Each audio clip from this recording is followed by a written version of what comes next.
Wassalamu ala rasulillah Nabiina Muhammadin wa ala alihi wa sahbihi wa man walaha ma ba'd. Pendengar Roja yang dirahmati Allah subhanahu wa ta'ala dan pemirsa Roja TV, alhamdulillah pada kesempatan sore ini kembali kita bertemu dalam kajian ilmiah pembahasan keutamaan ilmu dan adab-adab penuntut ilmu dari kitab Sahih Jami' Bayanil Ilmi wa Fadlihi.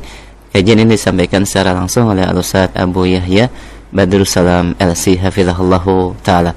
Kita akan lanjutkan seputar pembahasan keutamaan ilmu dan adab-adabnya, dan langsung saja kita mulai kepada Ustaz. Falyatafaddal mashkur. Innal hamdalillah nahmaduhu wa nasta'inuhu wa nastaghfiruh wa na'udzu billahi min shururi anfusina wa min sayyiati a'malina. Man yahdihillahu fala mudilla lahu wa man yudlil fala hadiya lahu. Wa asyhadu an la ilaha illallah wahdahu la syarika lahu wa asyhadu anna Muhammadan 'abduhu wa rasuluh. قال الله تعالى في كتابه الكريم يا أيها الذين آمنوا اتقوا الله حق تقاته ولا تموتن إلا وأنتم مسلمون. قال الله تعالى في كتابه الكريم أيضا يا أيها الناس اتقوا ربكم الذي خلقكم من نفس واحدة وخلق منها زوجها وبث منهما رجالا كثيرا ونساء واتقوا الله الذي تساءلون به والأرحام Inna Allah kana alaikum raqiba. Amma ba'd. Ayol ikhwah, kita melanjutkan kajian kita. Kita masuk ke al-babu tsani wal khamsun. Fi khata'il mujtahidin min al-hukami wal muftin. Tentang kesalahan orang-orang yang berijtihad, ya, dari para hakim dan orang-orang yang berfatwa. Beliau di sini membawakan hadis tentang qadhi, bahwa qadhi itu ada 3 macam. An Ibni Buraidah an abihi qala Rasulullah sallallahu alaihi wasallam al-qudatu thalathah qadhiyan fil nar wa qadhin fil jannah qadhin qada bighairi al-haqqi wa huwa ya'lam fadhalika fil nar wa qadhin qada wa huwa la ya'lam fa ahlak huquqan nasi fadhalika fil nar وقاض قضى بالحق وهو يعلم فذلك في الجنة. Bahwa para qadhi itu ada tiga macam, kata Rasulullah sallallahu alaihi wasallam. Yang pertama yaitu 2 qadhi di dalam api neraka dan 1 qadhi di dalam surga. Jadi dari 3 qadhi itu, kata Rasulullah, ya 2 di dalam api neraka dan 1 di dalam surga. Ya. Adapun yang di dalam api neraka, kata Rasulullah, qadhin qadha bighairi al-haq wa huwa ya'lam fadzalika fin nar. Orang yang seorang qadhi, seorang hakim yang memutuskan perkara dengan tanpa hak dan dia tahu bahwa ia itu adalah salah, maka ia berada dalam api neraka. Wa qadhin qadha wa huwa la ya'lam. Yang kedua adalah seorang qadhi yang memutuskan perkara dengan tanpa ilmu, kebodohan. Lalu ia pun menghancurkan hak-hak manusia, maka ia di dalam api neraka. Wa qadhin qadha bil haqqi wa huwa ya'lam fadzalika fil jannah. Dan seorang qadhi yang memutuskan perkara dengan keilmuan dan kebenaran, maka ia di dalam surga. Ya, maka qadhi yang terakhir ini di dalam surga. Ikhwatul Islam azani Allah wa iyyakum. Kalau begitu, orang yang bertugas sebagai seorang qadhi ya, dia diberikan mempunyai 3 keadaan seperti ini. Yang pertama adalah orang yang mengetahui tentang kebenaran, namun ia memutuskan manusia dengan kezaliman. Dia tahu itu adalah sebagai sebuah kebenaran, tapi kemudian dia memutuskan dengan keputusan yang zalim dan lalim. Ya, maka dia di dalam api neraka. Yang kedua, seorang qadhi yang memutuskan perkara dengan kebodohan karena ketidaktahuan dia. Ya, akhirnya apa yang terjadi? Dia pun menyia-nyiakan hak-hak manusia, merusak hak-hak manusia. Ya, maka ia di dalam api neraka juga. Dan yang ketiga yaitu yang di dalam surga, yaitu ia seorang qadhi Ya, tapi ia memutuskan perkara-perkara ya dengan keilmuan, dengan kebenaran, maka dia di dalam surga. Demikian pula ya akhi, ya, yang sama dengan qadhi adalah seorang ustadz yang sedang menjawab pertanyaan, seorang mufti yang sedang berfatwa. Ya, seseorang mufti ya yang berfatwa dengan tanpa ilmu, maka dia pun di dalam api neraka. Ya, terkadang ada seorang mufti atau seorang ustadz menjawab pertanyaan dengan tanpa ilmu, dia tidak tahu sebetulnya ya tentang apa jawabannya, tapi dia malu untuk berkata tidak tahu. Akhirnya dia memaksakan diri untuk menjawab pertanyaan tersebut dengan tanpa ilmu. Akhirnya apa? Dia menyesatkan manusia. Iya. Sementara ada lagi seorang kiai atau seorang ustadz yang sebetulnya dia tahu kebenaran itu pada ya lawan pendapatnya, tapi entah kenapa, mungkin karena dia hawa nafsu ya, atau karena ada kepentingan, karena ada suap ya, dari ada uang atau yang lainnya dari kepentingan dunia, padahal dia tahu akhal Islam azani Allah wa yakum tentang kebenaran tersebut, tapi ia tidak mengucapkannya, dia pun tidak memutuskan perkara itu dengan kebenaran, maka ia jelas lebih buruk lagi ya. Maka akhal Islam azani Allah wa yakum, ya tentunya kita berusaha ya. Kalau memang kita tidak tahu, ya kewajiban kita adalah untuk diam dan berkata la adri, saya tidak tahu. Dan kalau kita mengetahui sebagai suatu kebenaran, maka kita ucapkanlah walaupun itu pahit. Karena memang ya akhi ya, untuk mengucapkan kebenaran itu bukan sesuatu yang terkadang ya mudah.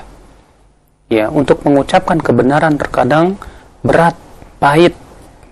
Ya, terutama seorang hakim, seorang qadhi, ketika dia mengucapkan kebenaran, barangkali ia akan dikucilkan, barangkali ia akan ya dicopot dari jabatannya, atau barangkali ia akan dimusuhi oleh orang, subhanallah. Tapi orang yang takut kepada Allah dan yakin bahwasanya adab Allah lebih keras ya, maka pada waktu itu apa yang terjadi? Ya, dia akan berkata kebenaran walaupun itu pahit sekalipun juga. Makanya di antara wasiat yang Rasulullah SAW wasiatkan kepada salah seorang sahabat, qulil haq ya walau kana murra, katakan kebenaran walaupun itu adalah pahit ya, walaupun itu pahit. Ikhwatul Islam azani Allah wa iyyakum.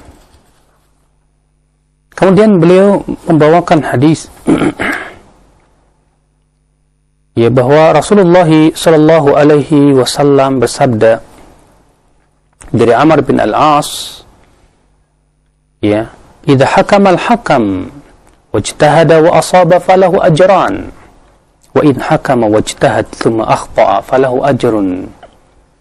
Apabila seorang hakim ya berijtihad dan dia memang ya orang yang berhak untuk ijtihad dan sudah terkumpul padanya alat-alat ijtihad, lalu ia benar dalam ijtihadnya, maka dia mendapatkan 2 pahala.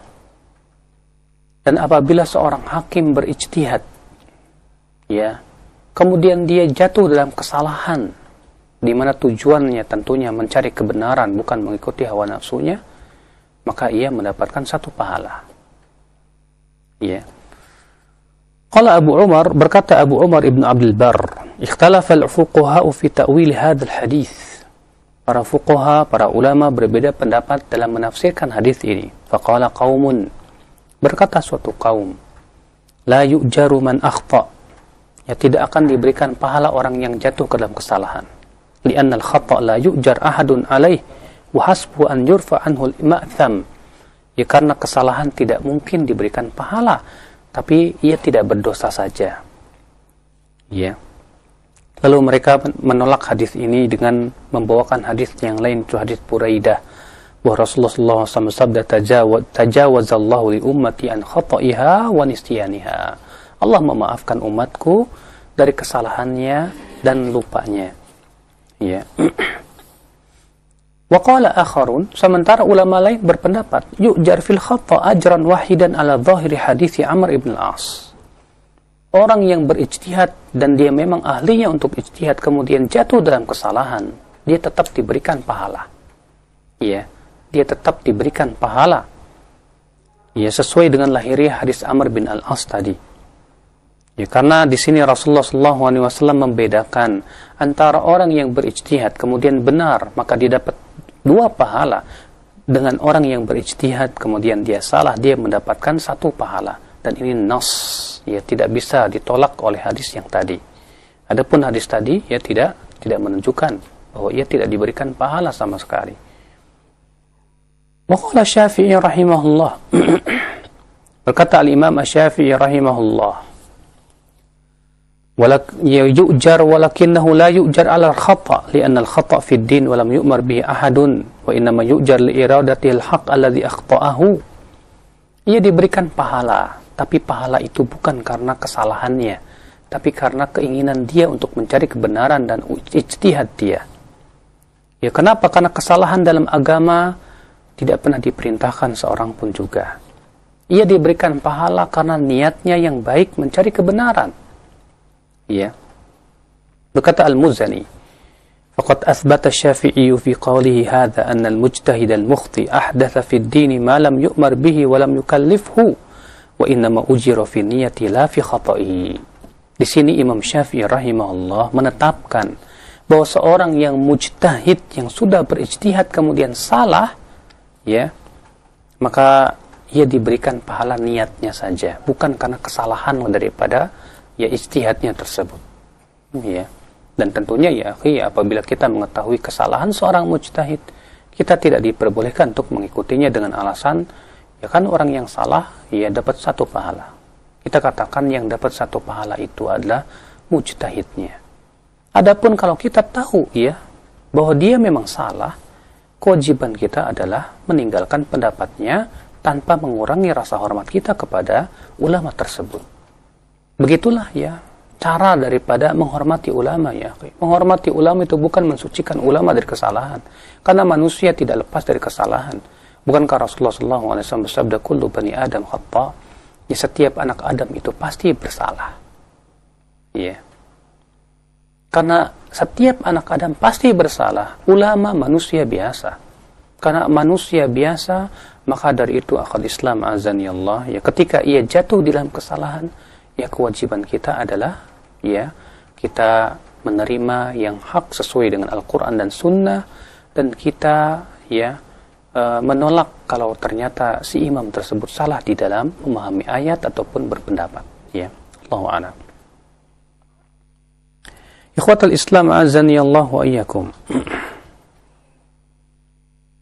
Wa qala Muhammad bin Salamah, berkata Muhammad bin Salamah, إنما على الحاكم الاجتهاد فيما يجوز فيه الرأي فإذا اجتهد وأراد الصواب يجهد نفسه فقد أدى ما عليه أخطأ وأصاب.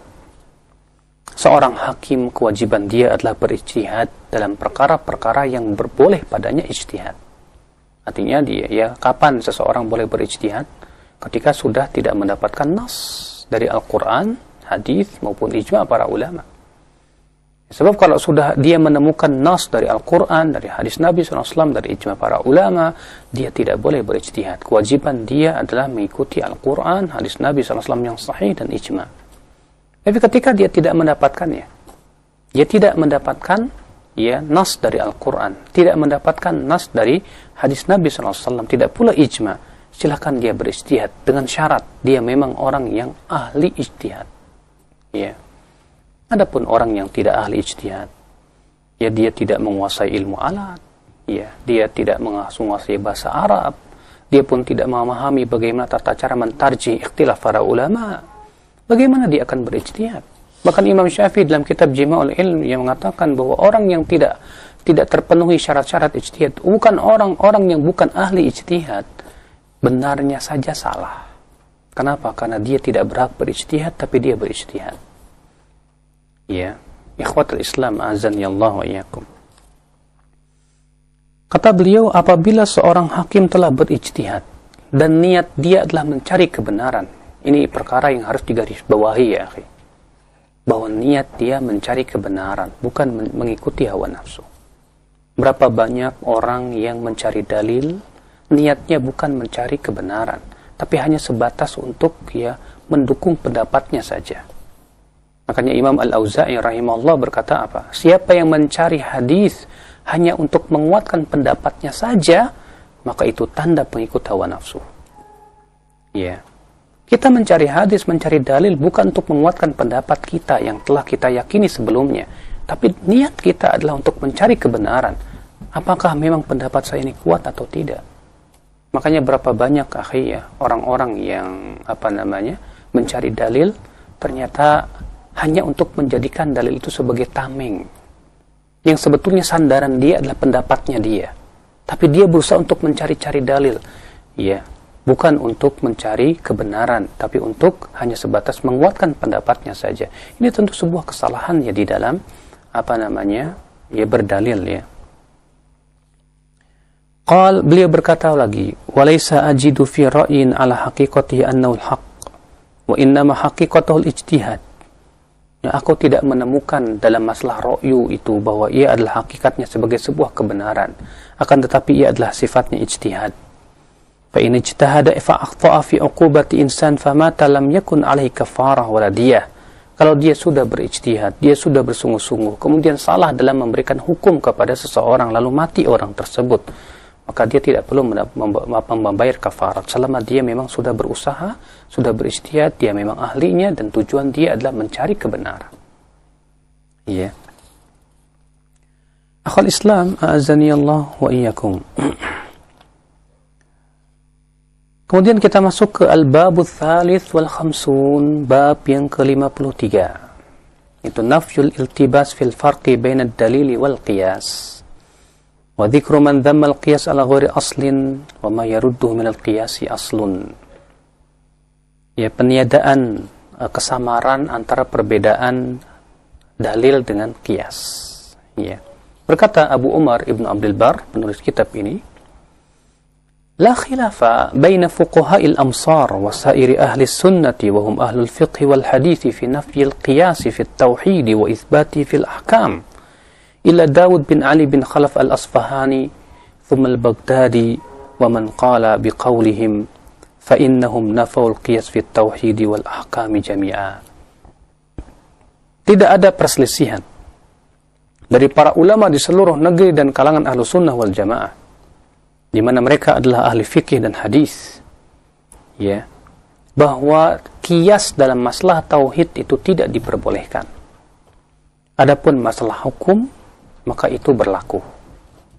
Kecuali yang dinukil dari Daud al-Zahiri dan al-Baghdadi, di mana mereka mengatakan bahwa qiyas tidak berlaku baik dalam masalah tauhid maupun dalam masalah hukum. Dan sudah kita bahas ya pada pertemuan sebelum-sebelumnya tentang masalah qiyas, bahwa ya qiyas itu telah ditetapkan oleh Al-Quran, ditetapkan oleh hadis, dan ditetapkan oleh amalan para sahabat. Adapun pendapat Daud al-Zahiri dan Ibnu Hazm al-Zahiri yang menolak qiyas, jelas ini bertabrakan dengan Al-Quran, hadis, demikian pula ijma' para sahabat Rasulullah sallallahu alaihi wasallam.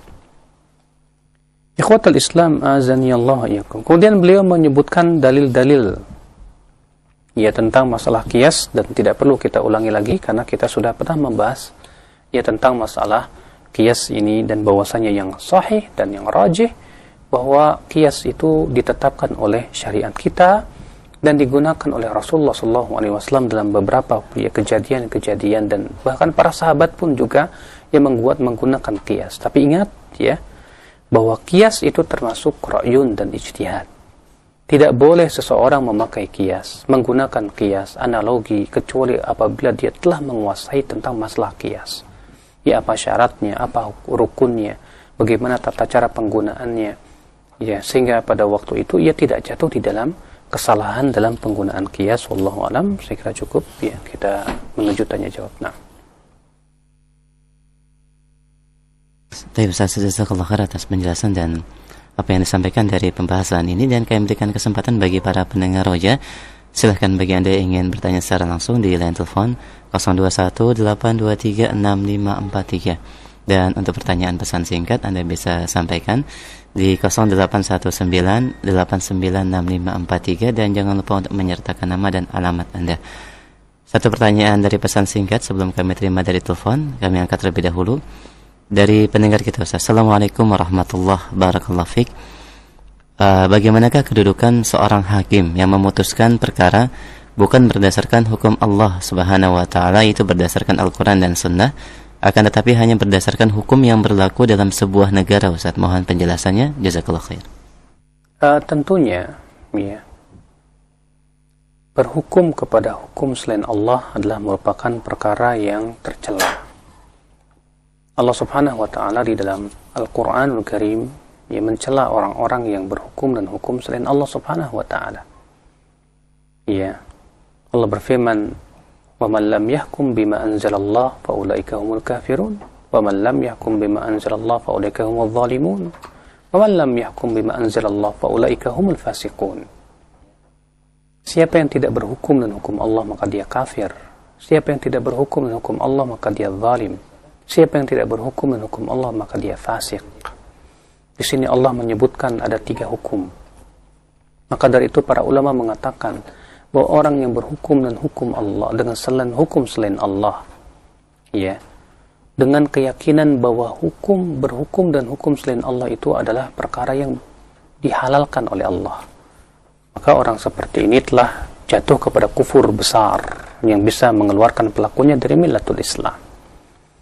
Tapi kalau dia berhukum dan hukum Allah dengan hukum selain Allah, ya, dalam keadaan dia tahu bahwa ini tidak boleh, tapi ia terpaksa melakukannya, ya, dia pun kemudian entah mungkin karena takut ataupun yang lainnya, maka orang seperti ini tidak kafir kata para ulama dengan ijma, ya, akan tetapi ia menjadi orang yang fasik tentunya. Oleh karena itulah ya Allah Subhanahu wa taala mengatakan bahwa orang-orang yang yakin ia pasti akan memilih berhukum dan hukum Allah. Allah berfirman, "Wa man ahsanu minallahi hukman liqaumi yuqinun." Ya, siapakah hukum yang paling baik dari Allah? Dari hukum Allah buat orang-orang yang yakin. Ya, orang yang yakin, orang yang berfikir dia akan melihat bahwa hukum Allah itulah yang paling cocok untuk siapa? Untuk kehidupan manusia. Karena Allah yang menciptakan manusia, Allah yang telah memberikan kepada kita berbagai macam kebutuhan manusia, maka Allah pun paling mengetahui tentang sifat-sifat dan watak manusia. Tentunya Allah yang paling tahu tentang hukum-hukum yang paling baik untuk manusia.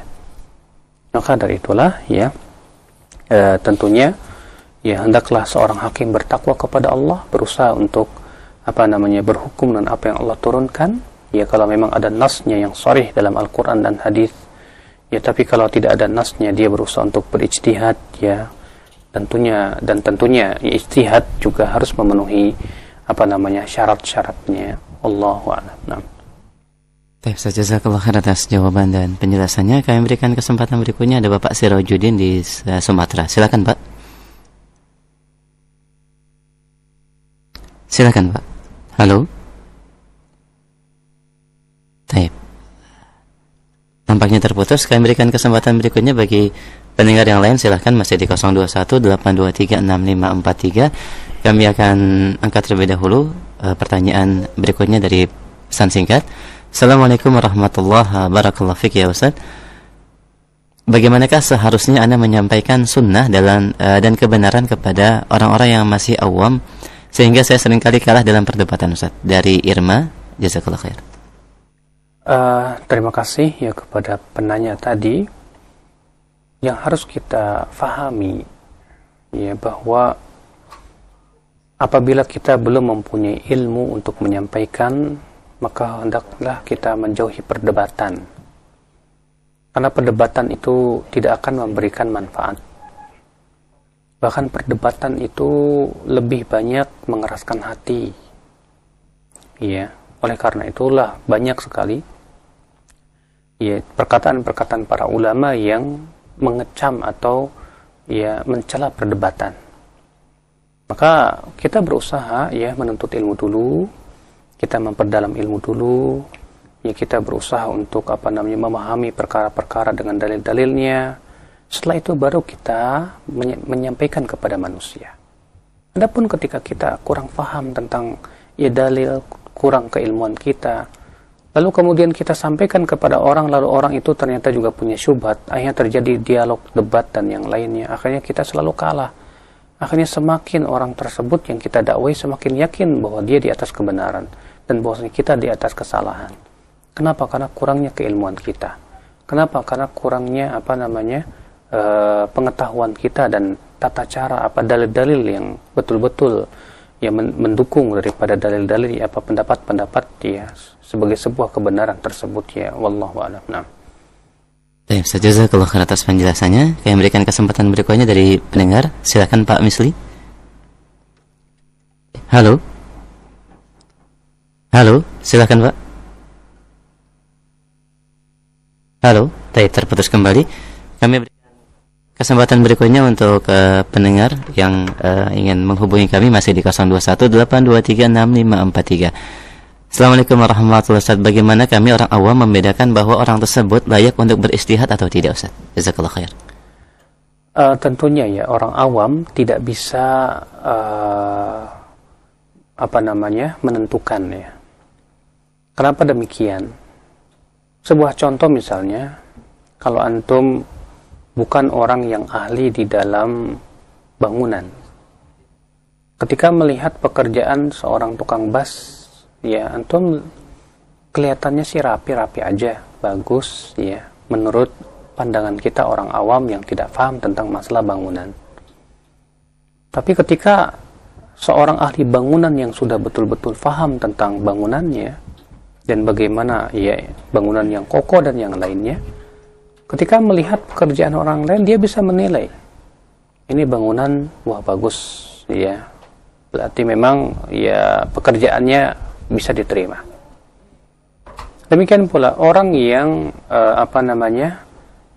pandai menjahit, dia sudah malang melintang dalam masalah dunia jahit menjahit.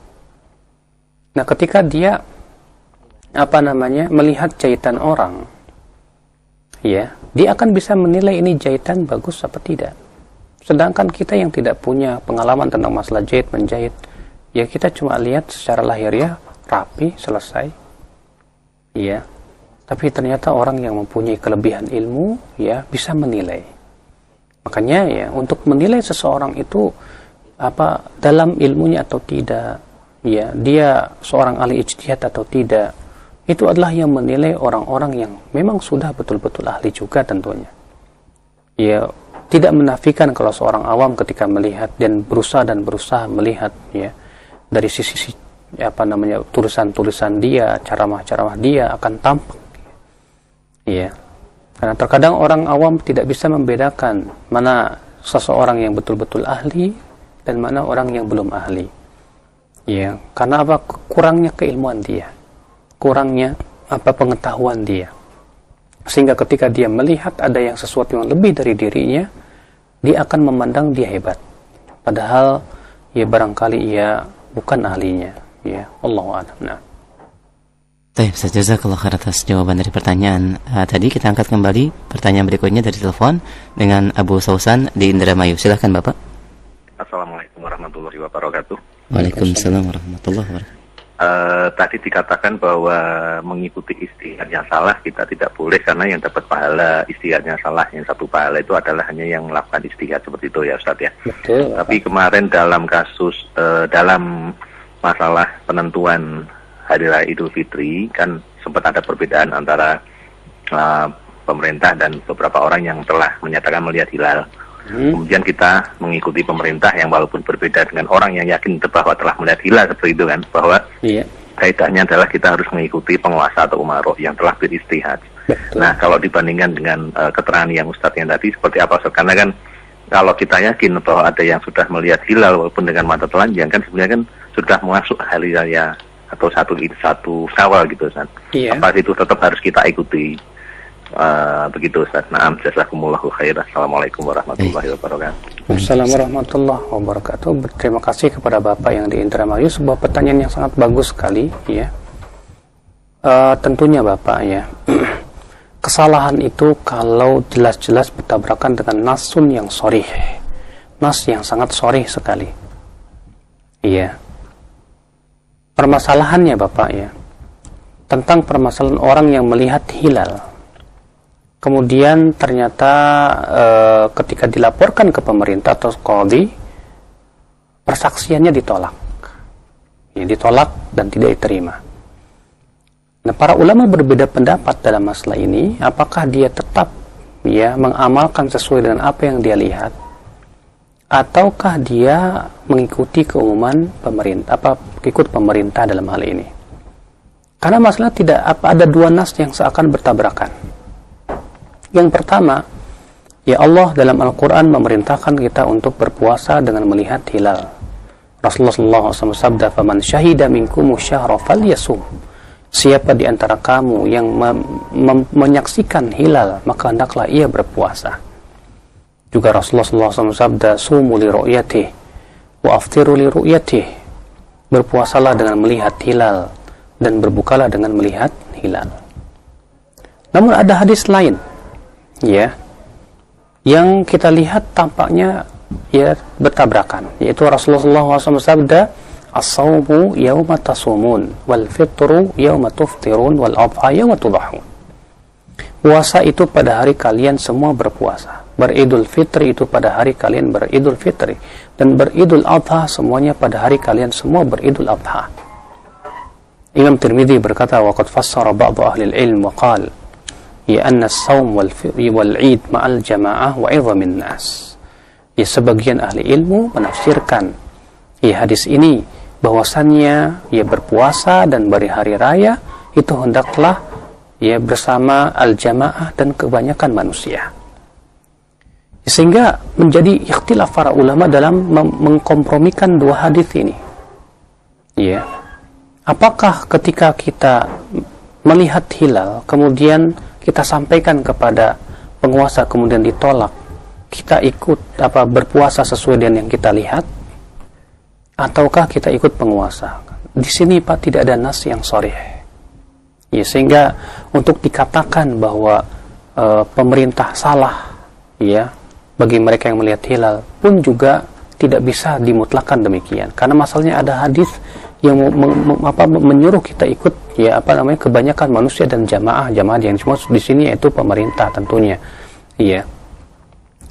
Nah di sini ya sehingga terjadi ikhtilaf. Adapun Syekhul Islam Ibnu Taimiyah rahimahullah dan Ibnu Qayyim muridnya mewajihkan pendapat yang bahwasanya dia ya walaupun sudah melihat hilal dengan mata kepalanya tetap dia harus mengikuti keumuman manusia dan kebanyakan manusia. Beliau berdalil apa? Bahwa yang namanya bulan dalam bahasa Arab itu bahasa Arab bulan adalah syahr. Maka disebut syahrul Ramadan, itu bulan Ramadan. Dan kata syahr itu ya berasal dari kata syuhrah, yaitu masyhur. Ya berarti dikatakan masuk bulan kalau masyhur di kalangan manusia. Adapun kalau tidak masyhur sebatas dilihat oleh satu atau dua orang, sementara tidak masyhur di kalangan manusia, maka pada waktu itu tidak dikatakan masuk bulan. Demikian pula disebut hilal dari kata-kata istihlal, itu tampak dengan nyata ya di mana orang-orang mengetahui semuanya. Ya. Maka pada waktu itu kata beliau ya secara bahasa ini menunjukkan bahwasannya kita harus mengikuti pemerintah. Yang kedua kata beliau ini lebih mempersatukan kaum muslimin. Ya, karena kalau misalnya masing-masing orang yang menghukumi sesuai dengan apa yang dia lihat, ya sementara qadhi ataupun hakim ya tidak menerimanya, ya karena kurang percayanya si qadhi dan hakim tersebut kepada orang yang melihat misalnya, atau alasan-alasan yang lainnya, maka pada waktu itu ikhwatul Islam azanillah kita tetap mengikuti apa keumuman hadis Nabi SAW tadi, sebagaimana dipilih oleh Syekhul Islam Taimiyah rahimahullah, di mana beliau mengkiaskan tentang masalah ini dengan masalah sholat. Ya Rasulullah SAW bersabda, "Yusalluna lakum, fa in asabu falakum walahum, wa in akhta'u falakum wa alaihim." Mereka sholat mengimami kalian. Kalau mereka benar sholatnya, kalian dapat pahala, mereka dapat pahala.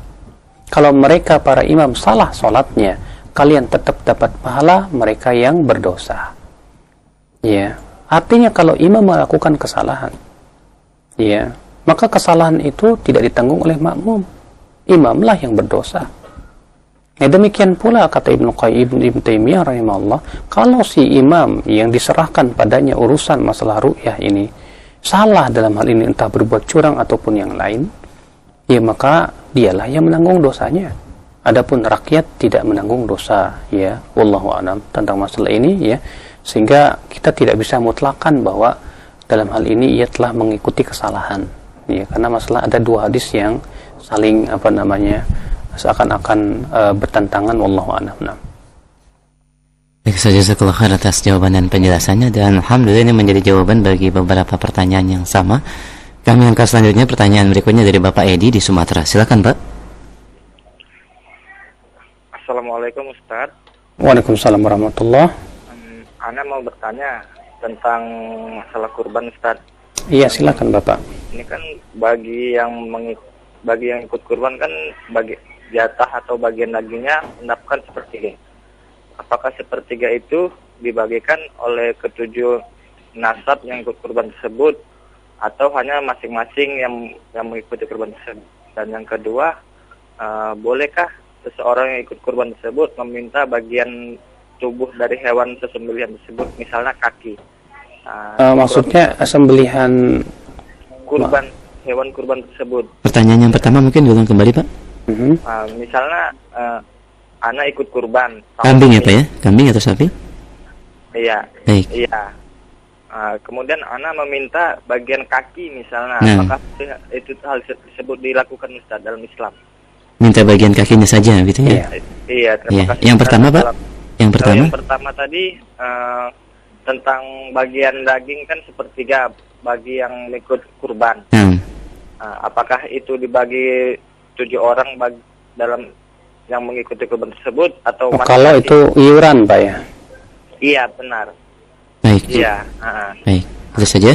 Assalamualaikum. Ya. Waalaikumsalam warahmatullahi wabarakatuh. Jazakallahu khair. Waalaikumsalam warahmatullahi wabarakatuh. Ya, Bapak, semoga Allah merahmati kita semuanya, bahwa Allah Subhanahu wa taala mengizinkan orang yang berkurban untuk makan dari daging kurban. Allah berfirman, "Fakulu minha wa at'imul ba'isal faqir." Makanlah darinya dan berikan makan kepada orang yang susah dan fakir miskin. Juga Rasulullah SAW dalam hadis yang sahih, ya, bersabda, "Kulu wa at'imu wa dakhiru." Ya, makanlah dan berikan makan dan simpanlah. Ya, tentang masalah ukurannya berapa tidak ada, ya, dalil yang memberikan batasan tentang masalah ini.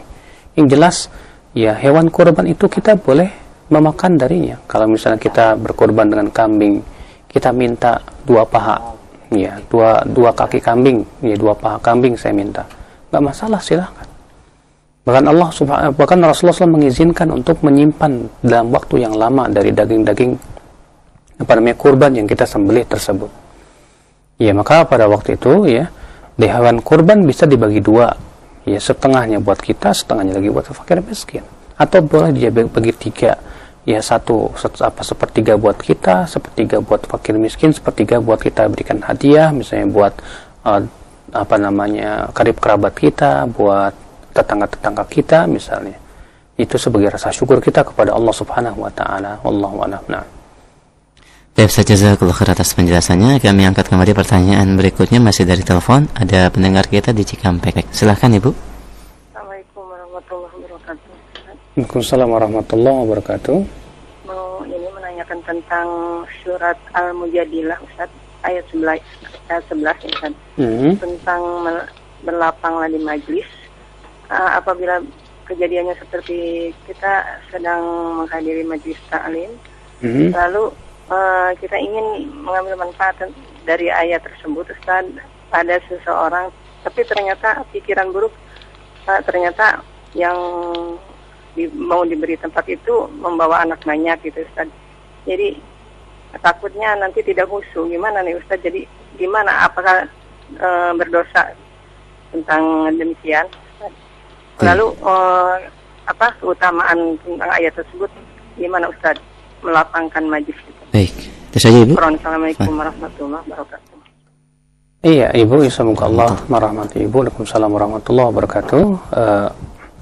Tentunya memberikan kelapangan, di tempat duduk, ya, ketika kita duduk di dalam sebuah majelis itu secara mutlak, ya, tidak dibedakan antara ini dan itu. Walaupun kita misalnya merasa ini orang bawa anak-anak, ya nantinya saya takut terganggu, ya, tetap ya kita diperintahkan oleh Allah untuk memberikan kelapangan di dalam tempat duduk, tapi tentunya kita sambil memberikan nasihat atau memberikan ya ini supaya anak-anaknya tidak mengganggu taklim misalnya.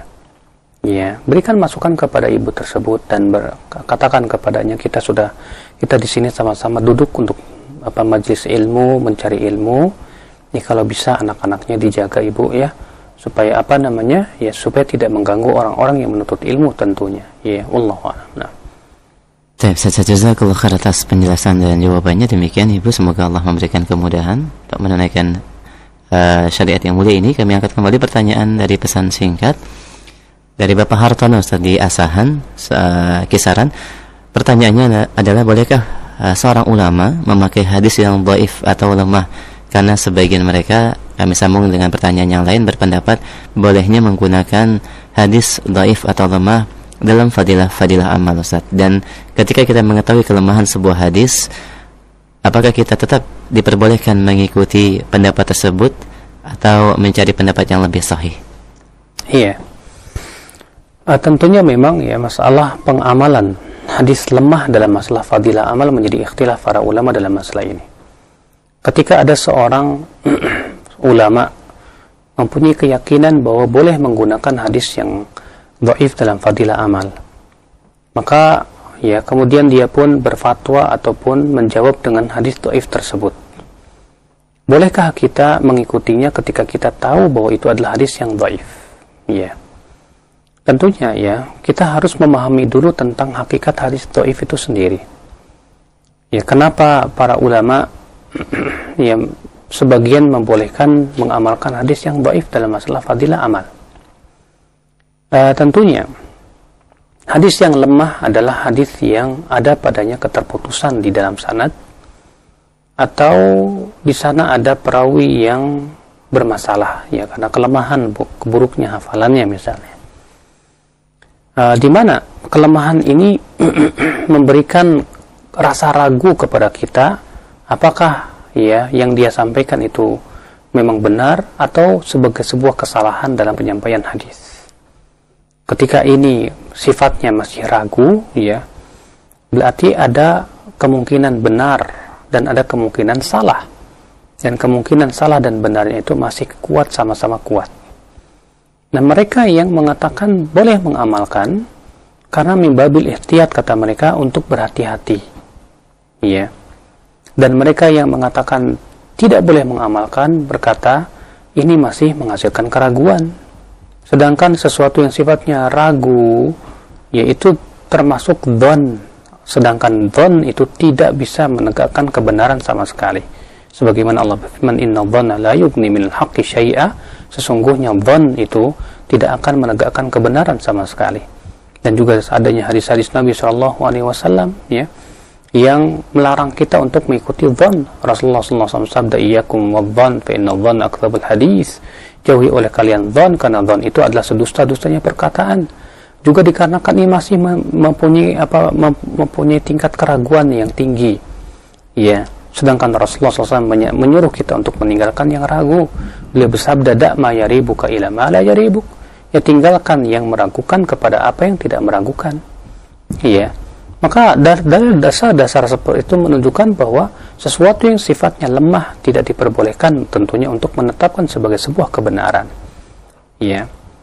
Yang kedua, bahwa para ulama yang membolehkan untuk ya, para ulama yang membolehkan mengamalkan hadis lemah, itu pun ternyata memberikan syaratnya, tidak secara mutlak begitu saja. Seperti Al-Hafidh Ibnu Hajar dalam kitab Tabyinul Ajab fi ma warada fi fadli Rajab, ya. Di dalam buku tersebut menyebutkan bahwa syarat daripada hadis lemah yang boleh diamalkan itu adalah yang pertama, alla yakuna syadidad dha'af, tidak boleh sangat lemah sekali. Yang kedua yaitu ya tidak boleh wajib diyakini kelemahannya, di mana ia tidak boleh meyakini ini sebagai ya sesuatu yang sahih, ya sehingga dianggap sunnah. Yang ketiga, alla yusyahhar bih, yaitu tidak boleh dimasyhurkan ya di kalangan manusia. Nah, sebagian ulama memberikan tambahan lagi, khusus dalam masalah fadilah amal, tidak masalah hukum, tidak masalah akidah. Nah, sekarang ikhwatul Islam azanillah, terkadang dalam pengamalan daripada syarat-syarat yang disebutkan oleh Al-Hafidh ini cukup sulit sekali. Seperti misalnya membedakan antara hadis yang sangat lemah dengan hadis yang lemahnya ringan. Ini bukan permasalahan yang mudah. Banyak di Indonesia ya, orang-orang yang dianggap kiai atau memang dia kiai ternyata tidak bisa membedakan mana yang sifatnya lemahnya ringan dengan mana lemahnya berat. Sementara Hafidh Ibnu Hajar mengatakan bahwa syaratnya adalah lemahnya ringan, bukan lemah yang berat. Ya, kenyataan yang ada adalah hadis yang lemah yang sangat berat pun juga diamalkan juga. Bahkan musibahnya hadis palsu pun diamalkan juga. Ya, sehingga tidak memenuhi syarat ya ulama yang mengatakan boleh mengamalkan hadis ya dhaif dalam masalah fadilah amal tentunya. Maka ketika kita mengetahui bahwa ya pendapat ulama fulan ini ternyata berdasarkan hadis yang dhaif ya, dan ternyata diselisihi ulama lain dan ulama tersebut berdasarkan hadis yang sahih, maka tentu hadis yang sahih lebih kita ya dahulukan daripada hadis yang lemah. Wallahu a'lam. Nah, baik, jazakallahu khair atas jawabannya. Kita angkat kembali pertanyaan berikutnya, ada pendengar kita di Cimanggis. Silahkan Pak. Assalamualaikum. Assalamualaikum warahmatullahi. Ustaz mau menyambung pertanyaan yang beberapa hari yang lalu itu, Ustaz. Tentang pertanyaan saya, adakah kaum muslimin yang memilih seorang budak untuk menjadi khalifah? Jawaban Ustaz, ada seorang budak yang karena kekuatannya lalu jadi khalifah ya Ustaz. Nah, yang jadi pertanyaan, apa kaitannya dengan wasiat Rasulullah SAW supaya kepada umatnya tetap taat dan dengar, walaupun yang memimpin kalian seorang budak. Nah, iya. Yang jadi pertanyaan, apakah karena budak walaupun dia karena dengan kekuatannya terus menjadi seorang khalifah, yang diperintahkan oleh Rasul untuk dengar dan taat, karena budak itu setelah jadi khalifah dia berhukum dengan hukum Allah, Ustaz. Karena kaitannya, karena budak itu menjalankan dengan memerintahkan dengan hukum Allah. Nah, karena di tempat kami sekarang banyak kajian-kajian yang gampang mentafsir, Ustaz ya. Nah, yakin saya bantah dengan Imam Ahmad rahimahullah tidak mengkafirkan Khalifah Al-Ma'mum. Jawabannya karena Khalifah Al-Ma'mum tetap walaupun dia zalim tetap menjalankan hukum Allah. Bagaimana ini penjelasannya, Ustaz? Sekian, assalamualaikum. Waalaikumsalam warahmatullahi wabarakatuh. Jazakallahu khair Bapak. Assalamualaikum warahmatullahi wabarakatuh. Ya tentunya ya Bapak ya, Khalifah, Ma'mun ataupun hadis yang kita sebutkan tadi itu sebetulnya termasuk berhukum dan hukum ya selain Allah Subhanahu wa taala. Mereka yang Bapak sebutkan tadi, yaitu orang-orang yang mudah mengkafirkan, menyangka bahwa yang dimaksud berhukum dan hukum Allah itu adalah di dalam sistem pemerintahan saja. Adapun kalau dalam masalah untuk pribadinya itu tidak masalah. Kalau misalnya ada seorang pemimpin yang zalim tapi dia tetap berhukum dan hukum Allah, maka dianggap dia tetap berhukum dan hukum Allah. Adapun kezalimannya tidak dianggap berhukum dan hukum selain Allah, subhanallah. Padahal orang yang berbuat zalim seperti Khalifah Ma'mun ya punya keyakinan bahwa Al-Qur'an makhluk, bahkan memaksakan ya kaum muslimin untuk mempunyai keyakinan makhluk, Al-Qur'an itu makhluk. Apakah dia kira bahwa hukum dan hukum Allah itu hanya sebatas masalah memotong tangan, rajam, cuma sebatas itu? Jadi masalah akidah bukan hukum, ya. Masalah ibadah bukan hukum. Ini subhanallah sama saja memilah-milah Islam, ya terkotak-kotak sehingga akhirnya, ya ketika Khalifah Ma'mun berkata bahwa Al-Quran makhluk, bahkan memaksakan ya rakyatnya dan para ulama untuk mengatakan seperti yang ia ucapkan dan yang ia yakini dan ini merupakan keyakinan Mu'tazilah. Ya, apakah berarti kalau begitu Khalifah Ma'mun tidak berhukum hukum Allah? Tetap berhukum hukum Allah walaupun dia punya keyakinan seperti itu? Ini subhanallah Bapak ya, pembedaan tanpa dalil, pembatasan hukum Allah ya, sangat, kalau begitu hukum Allah itu sangat sempit sekali ya, hanya sebatas masalah yang berhubungan dengan masalah rajam, yang hanya berhubungan dengan masalah potong tangan, hanya berhubungan dengan masalah itu saja. Adapun masalah keyakinan Al-Quran makhluk atau bukan, seakan-akan mereka menganggap itu bukan hukum ya, bukan hukum Allah. La ilaha illallah. Padahal akidah itu yang lebih agung dan bahkan paling agung daripada ya sebatas berhukum dengan hukum selain Allah Subhanahu wa taala. Ya. Kemudian yang kedua, bahwa Rasulullah sallallahu alaihi wasallam menyebutkan dalam hadis yang sahih, ya, beliau bersabda, "Satunqadu ural islami urwah," bahwa hukum tali Islam itu akan diputuskan seutas demi seutas. Kullama inqadatil urwah, kata Rasulullah, setiap kali tali Islam itu putus, tashabbathan nasu billati taliha, orang-orang akan memegang ya tali yang lainnya. Awwaluhal hukum wa akhiruhas shalah. Kata Rasulullah, yang pertama kali putus adalah hukum dan yang terakhir kali adalah salat. Rasulullah mengabarkan bahwa yang pertama kali putus dari tali Islam adalah hukum. Ya, berarti yang lain belum putus. Ini memberikan makna bahwa berarti ya dia tidak dikatakan kafir secara mutlak. Ya. Dan Rasulullah SAW mengabarkan bahwa khilafah ala minhajin nubuwah 40 tahun setelah itu berubah menjadi kerajaan. Tapi tidak ada satupun para ulama yang mengkafirkan ya para raja, padahal mereka telah merubah sistem pemerintahannya. Iya. Bukankah juga disebutkan dalam hadis-hadis Nabi SAW, di antaranya hadis Hudzaifah, ketika Rasulullah mengabarkan, sayakunu ba'di a'immah yastannuna bi ghairi sunnati wa yahtaduna bi ghairi hadi, akan ada setelahku para imam yang mengambil selain sunnahku, yastannuna bi ghairi sunnati, yang mengambil sunnah selain sunnahku dan mengambil petunjuk selain petunjukku. Ya, Rasulullah mengabarkan bahwa nanti akan ada imam-imam yang mengambil sunnah selain sunnahku, mengambil petunjuk selain petunjukku. Wasayakumu fihim rijal, dan akan ada orang-orang yang hatinya hati syaitan berbadan manusia. Ketika ditanya oleh Rasulullah, ya Rasulullah, apa yang harus kami lakukan terhadap imam seperti ini, pemimpin seperti ini? Kata Rasulullah, isma wa ati, tetap dengar, tetap taat, wa in dhuriba dhahruk wa ukhidha maluk, walaupun kamu dipukul dan hartamu diambil. Ya. Rasulullah mengabarkan dalam hadis ini bahwa imam ini mengambil petunjuk selain petunjuk Rasulullah. Kalau selain petunjuk Rasulullah yang diambil petunjuk siapa? Tentunya petunjuk buatan manusia. Ya, kalau bukan sunnah Rasulullah sebagai panduan, sunnah siapa? Tentu sunnah ya buatan manusia. Tapi apakah dalam hadis ini Rasulullah ya mengatakan mereka adalah kufar yang tidak boleh taati?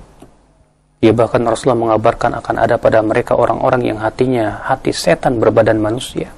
Ketika ditanya, ternyata Rasulullah tetap mengatakan dengar dan taat dalam hal yang ma'ruf. Ya, tidak boleh membangkang, tidak boleh memberontak. Ya, subhanallah. Makanya pembedaan yang sangat aneh sendiri. Sebuah contoh saja praktek di zaman Rasulullah SAW. Seorang pemimpin yang tidak berhukum dan hukum Allah, tapi Rasulullah tidak mengkafirkannya. Siapa dia? Najasyi. Syekhul Islam Taimiyah mengatakan apa? Najasyi selama dia jadi raja dan dia masuk Islam, dia tidak berhukum dengan hukum Allah sama sekali. Ya, bahkan kata Syekhul Islam dia tidak sholat, bahkan tidak baca Quran bahkan. Tapi ketika terdengar kematiannya Najasyi, Rasulullah pun mensolatkan Najasyi. Ini akbaru syahid ya, ya, bahwa masalah berhukum dan hukum selain Allah itu tidak mutlak pelakunya dikatakan kafir. Ya, Ahlussunnah wal Jamaah tentunya ya berusaha untuk berhati-hati ya di dalam masalah kafir mengkafirkan, karena ini masalah besar, ya bukan masalah kecil tentunya, ya. Allahu a'lam. Jazakallahu khair atas penjelasan dan jawabannya. Kami berikan kesempatan kembali, silahkan di line telepon 0218236543. Taib, halo. Halo, Assalamualaikum. Waalaikumsalam warahmatullahi. Dengan siapa di mana, Pak? Dengan Abu Hakim di Merangin, Jambi. Taib, silakan Pak. Ya, gini ini Ustaz. Assalamualaikum warahmatullahi wabarakatuh. Waalaikumsalam warahmatullahi wabarakatuh. Mau tanya Ustaz, apakah ada dalil yang mengatakan bahwa ketika ada orang yang mengakikohkan atau berkurban, itu orang yang mengakikohkan atau yang berkurban itu tidak boleh memakan dagingnya? Baik. Benar atau enggak itu Ustaz? Baik, itu saja Pak. Ya, itu saja. Jazakallahu khair Pak. Ya, terima kasih. Waalaikumsalam warahmatullahi Assalamualaikum warahmatullahi wabarakatuh. Terima kasih kepada Bapak ya yang berada di mana tadi. Ya, semoga Allah merahmati kita. Ya, ketahuilah Bapak bahwa pendapat ini batil dan bertabrakan dengan ayat-ayat Al-Qur'an dan hadis. Ya, pendapat yang mengatakan bahwa kalau kita berkurban, berakikah tidak boleh mengambil ya atau memakan sedikit pun dari hewannya, ini adalah perkataan yang bertabrakan dengan Al-Qur'an. Allah Ta'ala berfirman, fakulu minha wa at'imul ba'isal faqir. Makanlah darinya dan berikan makan kepada orang yang fakir miskin. Rasul kita yang mulia alaihi wasallam sabda, yakulu minha wa at'imu wa waddakhiru. Makanlah darinya dan berikan makan kepada orang lain. Dan simpanlah. Bahkan Rasulullah mengizinkan untuk menyimpan ya dalam jangka waktu yang lama ya, untuk keperluan hidup kita misalnya. Ya, diizinkan oleh Rasulullah Shallallahu Alaihi Wasallam. Nah, Baik, jazakallahu khair atas penjelasannya. Kami selanjutnya angkat dari pertanyaan pesan singkat. Assalamualaikum warahmatullahi wabarakatuh ya Ustaz. Berkaitan dengan masalah kurban, bolehkah seorang muslim berkurban dalam keadaan dia masih memiliki hutang, Ustaz? Mana yang lebih diutamakan? Jazakallahu khair. Tentunya ya, orang yang berhutang itu ada dua keadaan.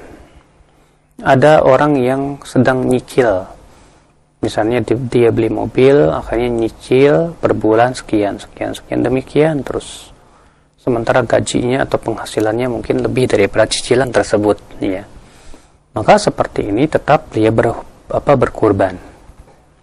Tapi ada orang yang memang harus segera dibayar hutangnya tersebut ya, atau dia kelilit hutang dan dia harus segera dia membayar hutangnya, maka tentunya membayar hutang lebih wajib daripada berkurban ya, karena ini berhubungan dengan hak manusia ya, dan itu lebih wajib hukumnya daripada berkurban. Wallahu a'lam. Saya kira cukup sampai di sini. Mudah-mudahan apa yang sampaikan bermanfaat. Ya, aku qouli hadza subhanakallah bihamdik asyhadu an la ilaha illa anta astaghfiruka wa atubu ilaik. Wassalamualaikum warahmatullahi wabarakatuh. Waalaikumsalam warahmatullahi wabarakatuh. Jazakallahu khair. Kami ucapkan pada Ustaz Abu Yahya Badrussalam hafizahullah taala atas waktu beliau dan pembahasan ilmiah dari kitab Sahih Jami' Bayanil Ilmi wa Fadlihi, keutamaan ilmu dan adab penuntut ilmu. Kita akan sambung kembali insyaallah kajian ini pada kesempatan pekan yang akan datang setiap Selasa pukul 4:30 sampai dengan menjelang maghrib. Dan mohon maaf ada beberapa pertanyaan yang tidak bisa diajukan karena keterbatasan waktu yang ada. Silakan Anda bisa sampaikan kembali pertanyaan Anda pada kajian-kajian live yang kami siarkan pada kesempatannya lain insyaallah taala. Demikian yang bisa kita bahas dan kita kaji, semoga bermanfaat dan tentunya menambah wawasan keislaman kita. Semoga Allah memberikan kemudahan bagi kita untuk mengamalkannya. Subhanakallahumma wa bihamdika asyhadu an la ilaha illa anta astaghfiruka wa atubu ilaik. Assalamualaikum warahmatullahi wabarakatuh.